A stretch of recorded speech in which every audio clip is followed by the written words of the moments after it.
I realized that I needed to get out of the acting business by the age of 45 or 50, because in the field of performance, you're out at a certain age. I had an interest in psychology. My father would always share his dreams with me, also be very interested in my dreams. And that was a dialogue that I really loved. When I started doing psychotherapy, I realized I'm so happy about this choice. I love this exploring that you have. Everything is exploring, is being open. Life is a learning process, and I'm never there. And sometimes that feels completely overwhelming. You know what I find beautiful is the state of not knowing. That's very actually, especially if you have an intention of knowing, it's a very active state. Always yin and yang, right? If you know, then you also you have nowhere to go anymore. That's the beauty, that we keep on learning.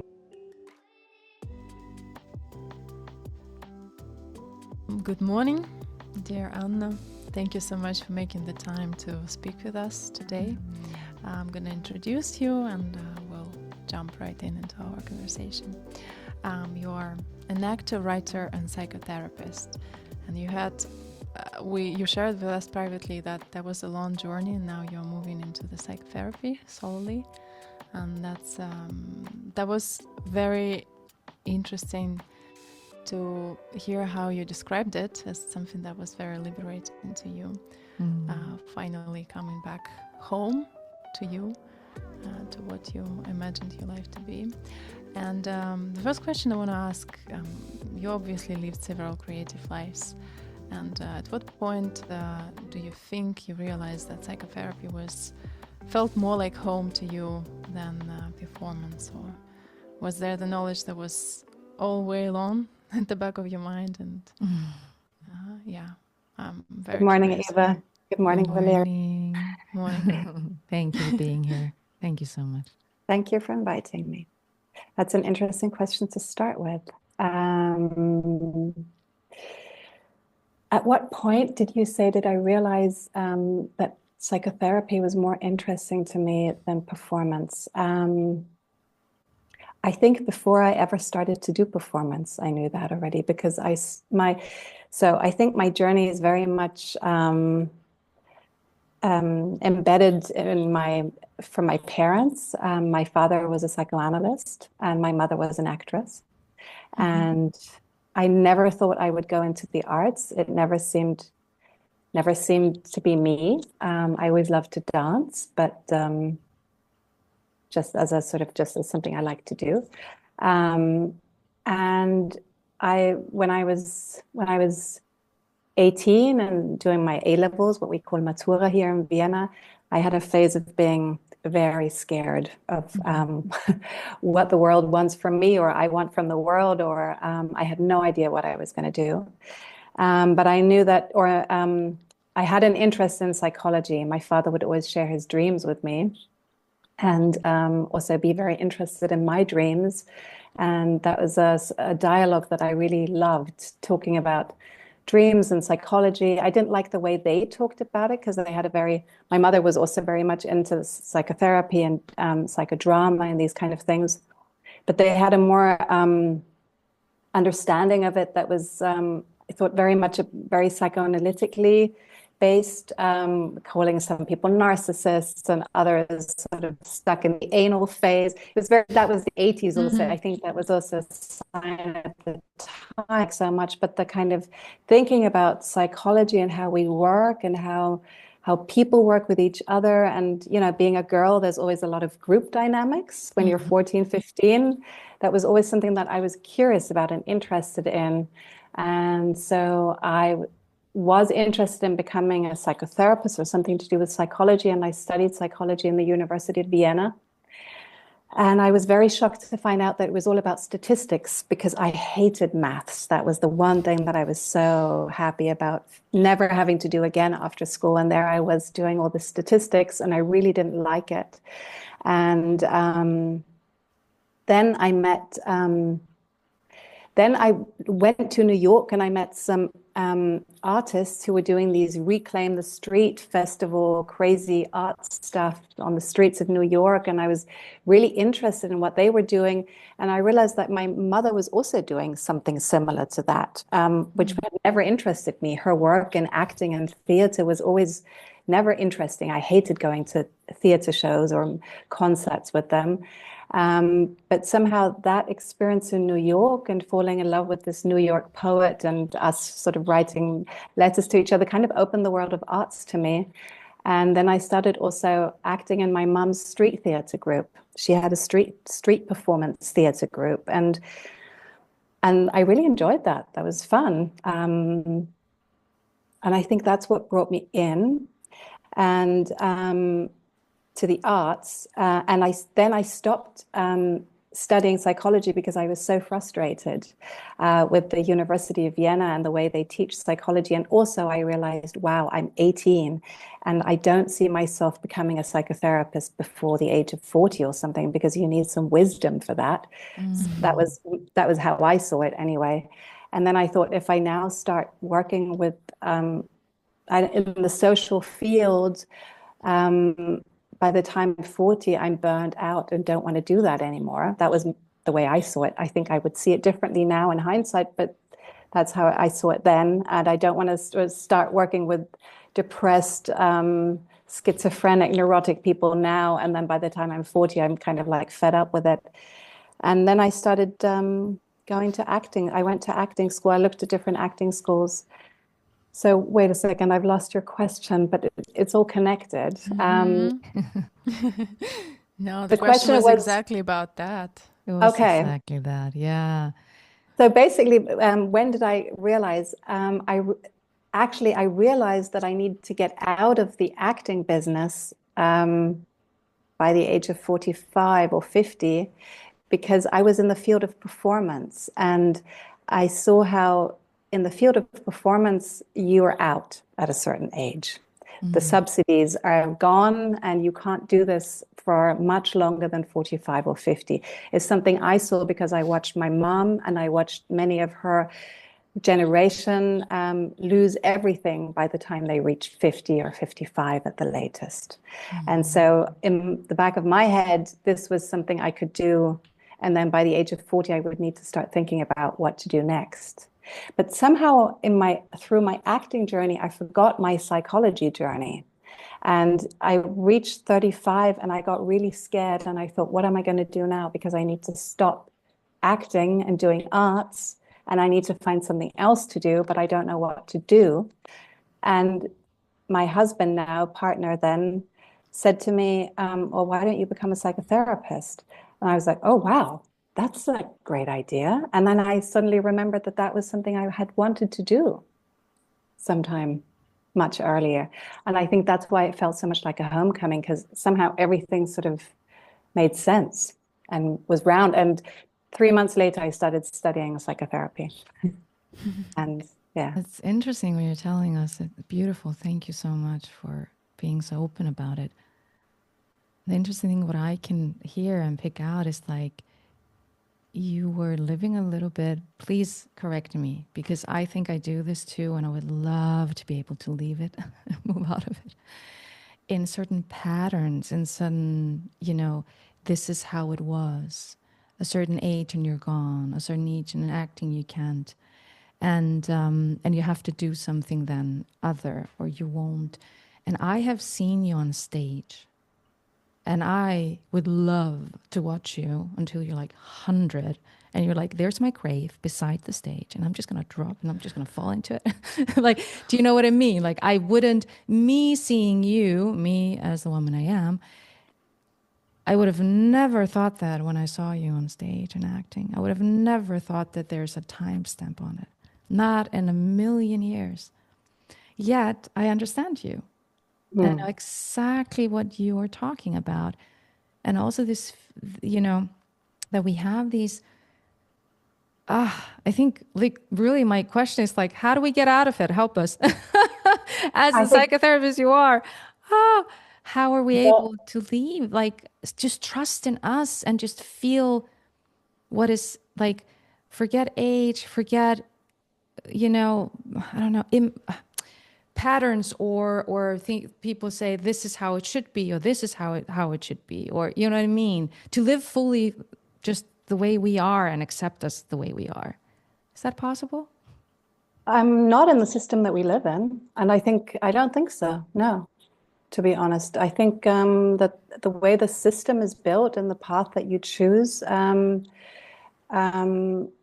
I think the system is built in a way that the performance fringe art does not cater for you when you get old, and I think that's a reality that we have to confront to some extent. And that's also something, you know, when I did change my path, a lot of the people who are older and have been in this business for a long time, they kind of said, well done for getting out in time. So I don't think it was the wrong move, and I don't think it's just a pattern of thinking. I think it's a reality. And I think it's not true for every one of us, but I think it's true for a lot of us. And I think if you really want to, you can keep on going for much longer than I did. But I didn't really want to. I think that's another part of the story.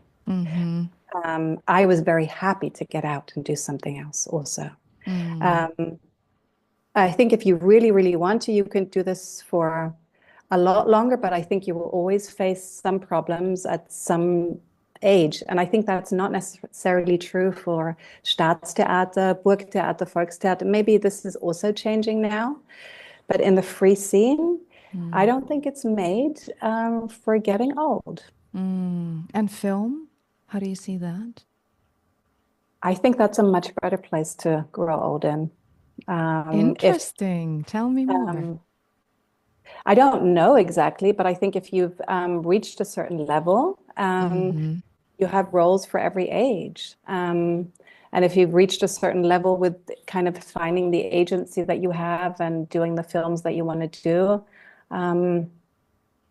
but I would say I don't know enough about the business. I don't know the business so well from inside to really be able to judge that.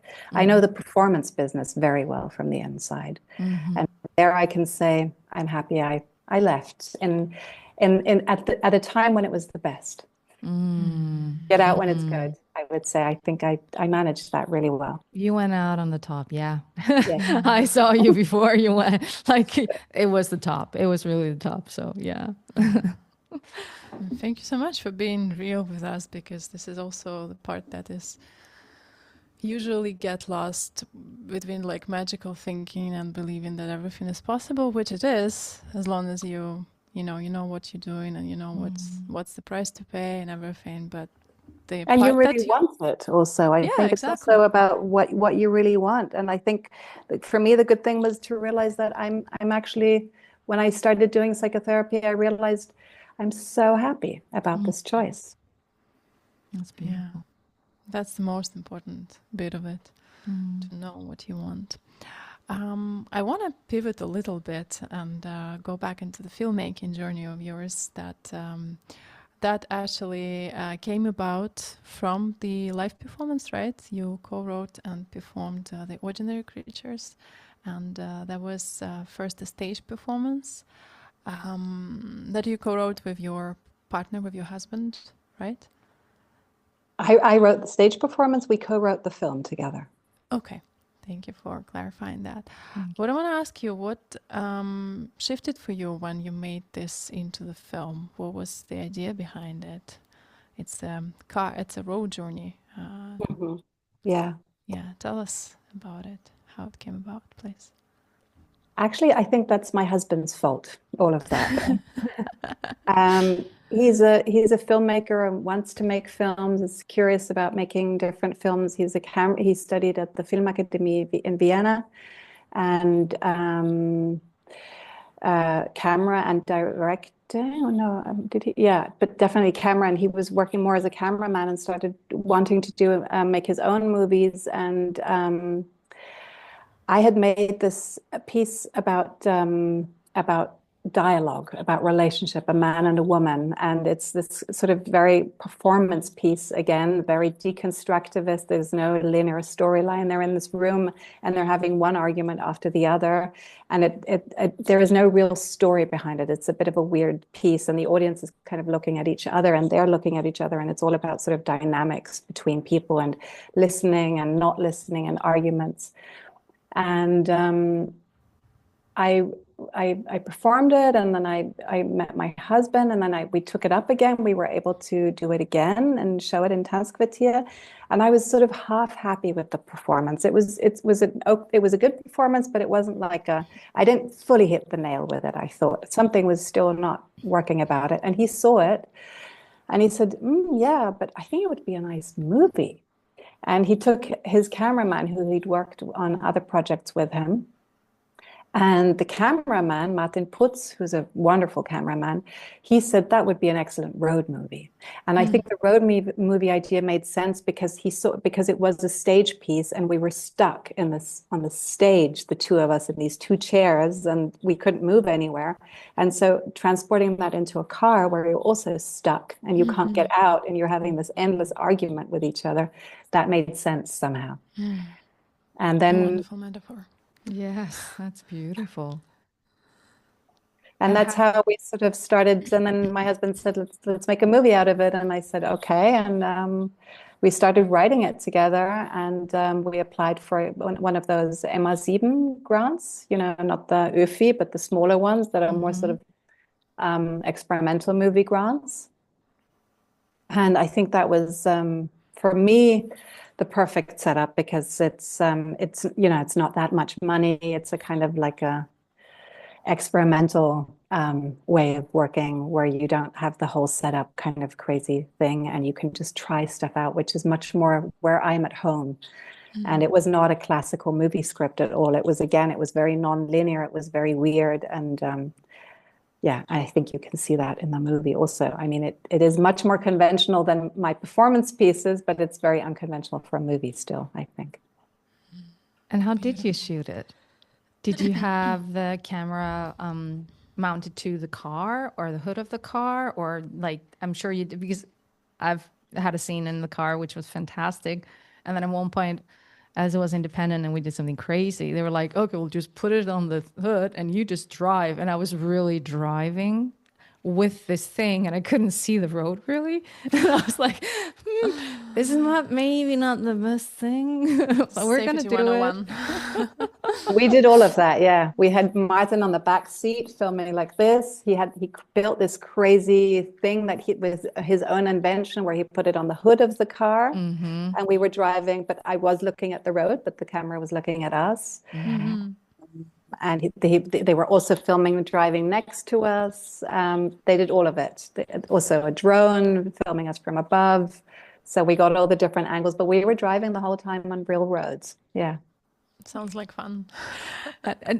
They were driving beside you. Tell me about that. You were driving and they were driving. Also, yes. Filming us. Yes. Nice. That was not on roads. That was on country roads. Yeah. Obviously. Yeah, we were on country. Obviously, we're not in the main. It was like a side street because you wouldn't be able to do what we were doing on a main road. Like there's. Yeah. Fantastic. I love it. Well, that's Martin. I've worked with him. He's fantastic. Yes. Absolutely. Yes, obviously. So. Yes, of course. Absolutely. Yeah, Martin is just a wonderful, very inventive, technically inventive person. Very talented man. You would love him. Love working with him, Valeria. It's the way he so goes into nitty gritty of all of it and just like, very cool. But sorry, Valeria. No, I just wondering, that was, does it feel like a closing chapter or the bridge between the worlds? Because what you described, I haven't watched the movie, unfortunately, of course, but what you've described is like the relationship between women and the men.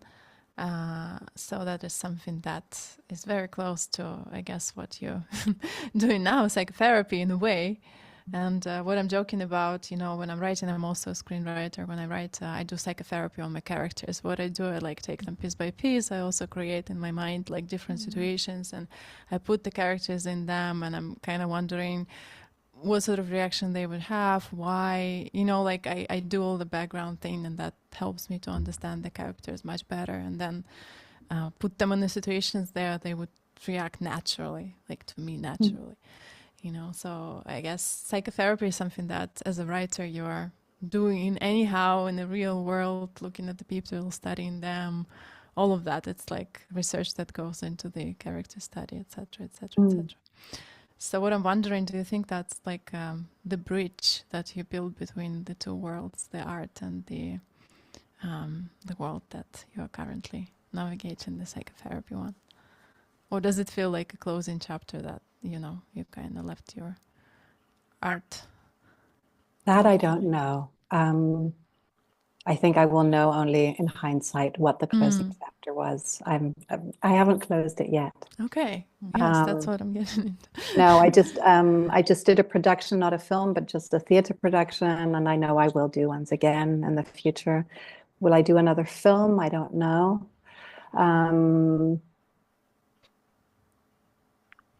There was so much in your question right now that I had so many different strands of answers to that I'm kind of thinking which one to follow. I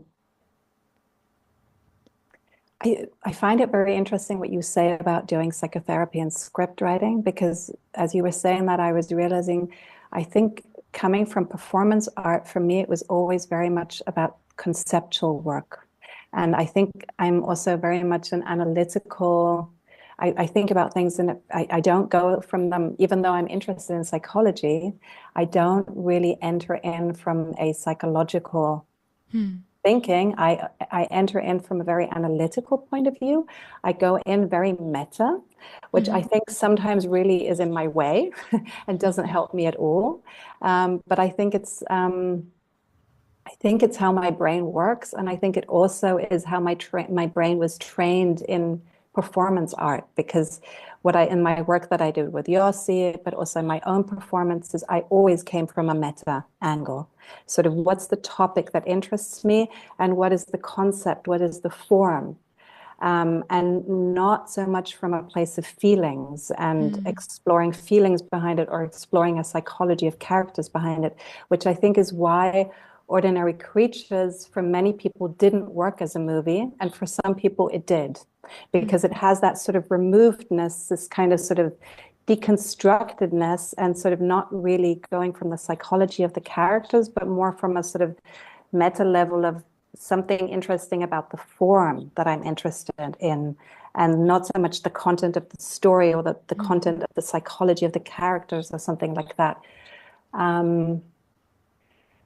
And I'm just kind of thinking what that means for me as a psychotherapist. I was wondering about that, if I do that there as well, which is something that I can't answer because it's a question I'm just asking myself for the very first time. I find that's an interesting. Does it get in my way as a psychotherapist if I do it like that?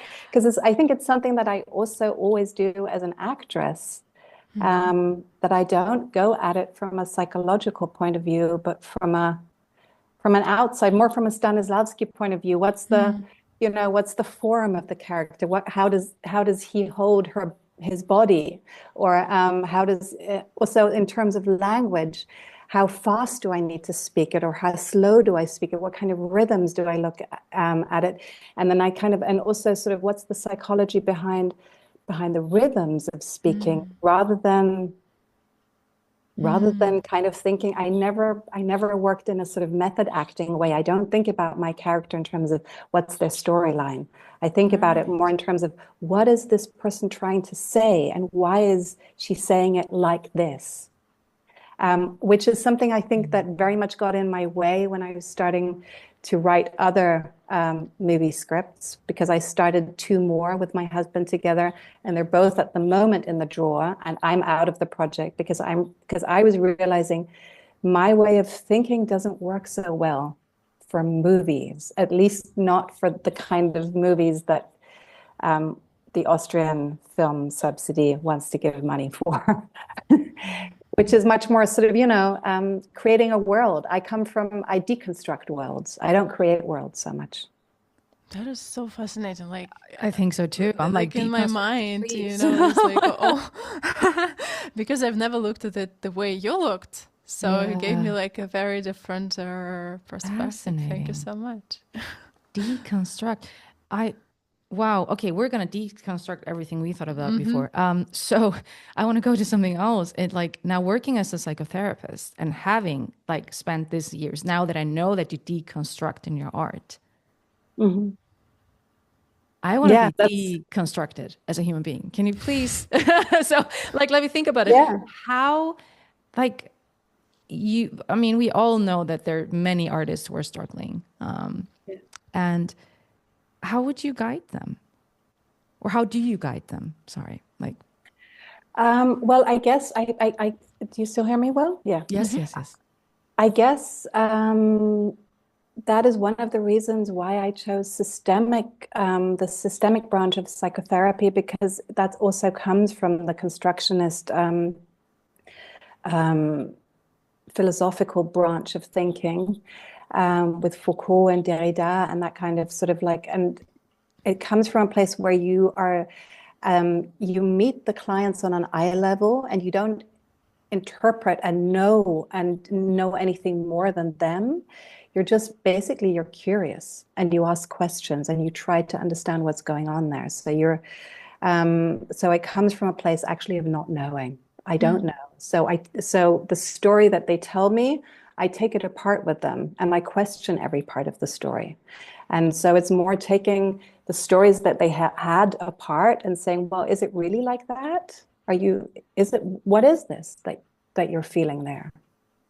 Which now, again, I'm kind of thinking, well, maybe a bit more knowing is actually good. And I'm going back now and reading a lot about psychoanalysis and other forms of therapy, kind of thinking that way of coming at it is a good one, but I think the other ones also have their validity, and I'm finding those more now also, kind of understanding attachment theory and how the brain works and all these things, and coming from a place also a little bit of knowing.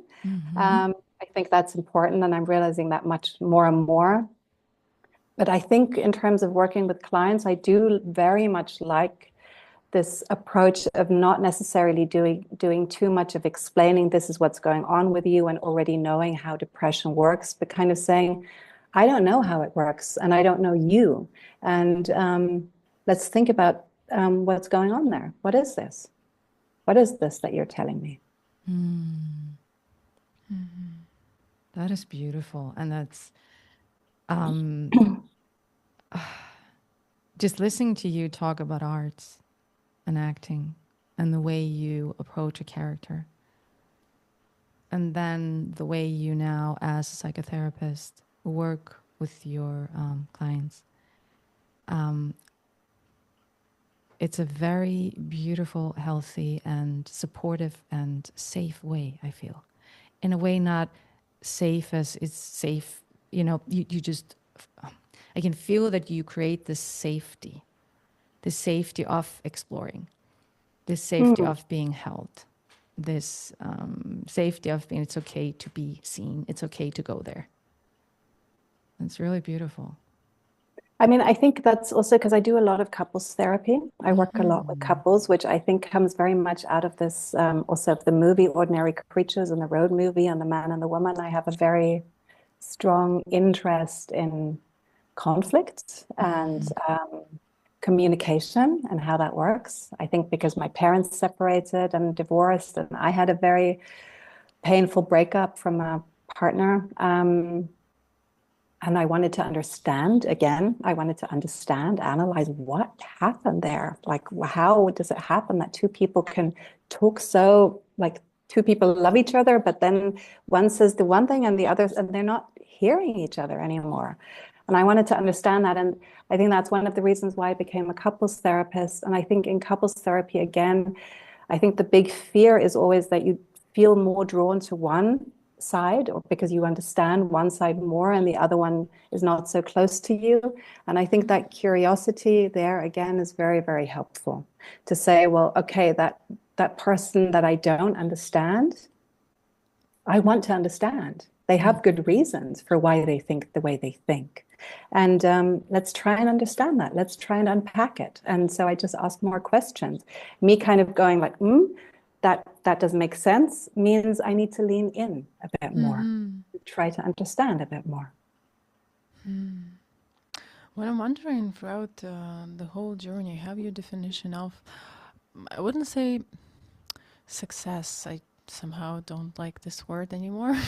I think it describes so many things to so many people, and that can be very misleading. But like your inner self-realization, like something that you wanna, bring into this world, have this feeling changed throughout the time, and do you think it's more tangible now with the field of work that you're doing, your impact, or is it just a different shape, maybe because of course performance art, that is something that also touching people in so many ways and so many levels? How do you see it?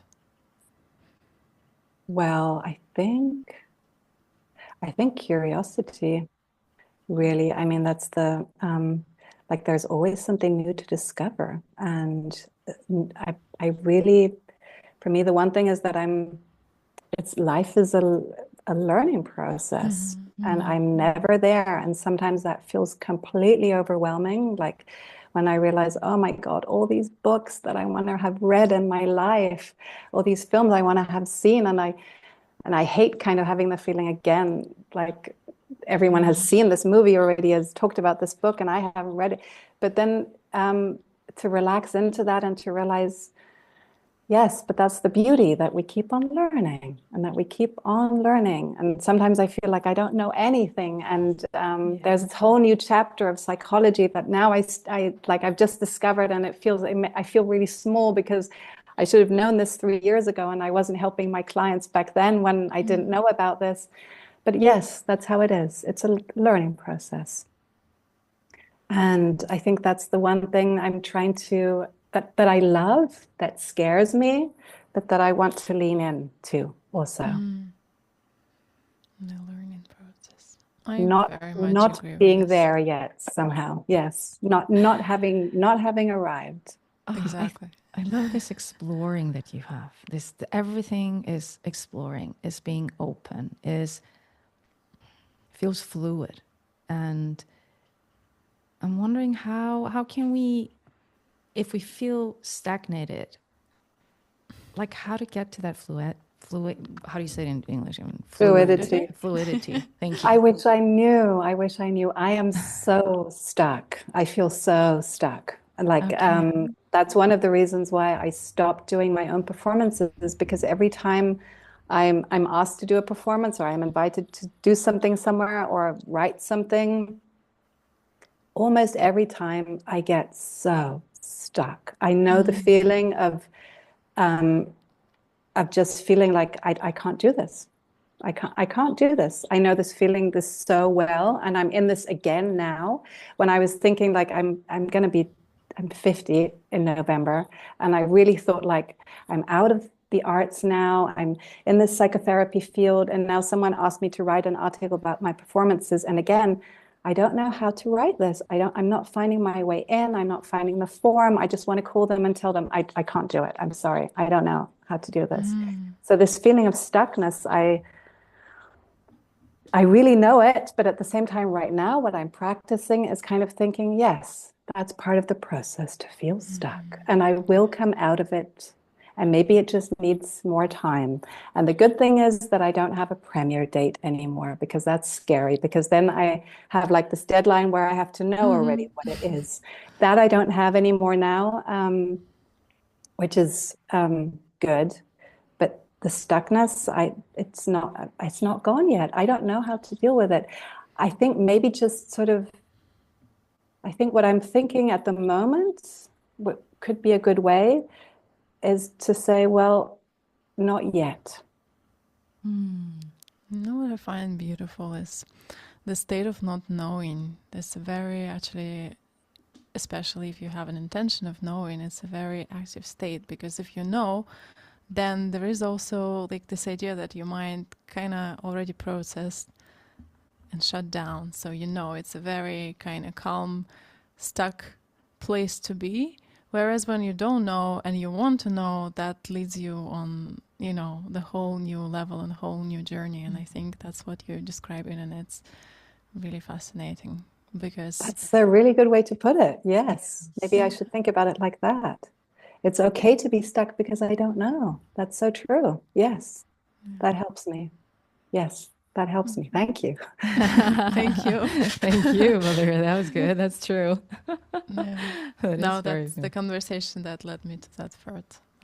That's why we're doing it. Yeah, but it's so true what you just said. Like I mean, it's always yin and yang, right? If you know, then you also you have nowhere to go anymore. If you don't know, it kind of feels like stuck in the not knowing. And but that's the only way to move forward, by not knowing, because if you knew already, where would you go?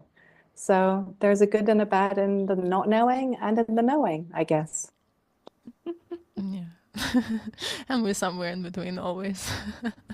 Yeah, that's maybe what we have to accept. Yeah. Yeah, that's beautiful. I don't know, accepting that's also the thing. In the couples therapy, like let's talk about that a little bit. What is your experience with, like, what is I think the main issue you said is that we don't listen to each other, or we don't hear each other. That's where I was coming from then, from sort of the experience with my ex-partner and also with my parents. I felt like I just felt so frustrated that it felt like no one was listening to each other. I felt like I was repeating myself over and over again, and I felt like he was repeating himself, but it didn't make any difference. So that's the loops where you get stuck in. Yes. Now I think I have much more of a deeper understanding of what's going on there. But that's because I did a lot of training and I've worked with so many couples already now that I'm more understanding that it's a dynamic between two people, and it comes from old wounds where you're repeating old wounds, and so is the other person.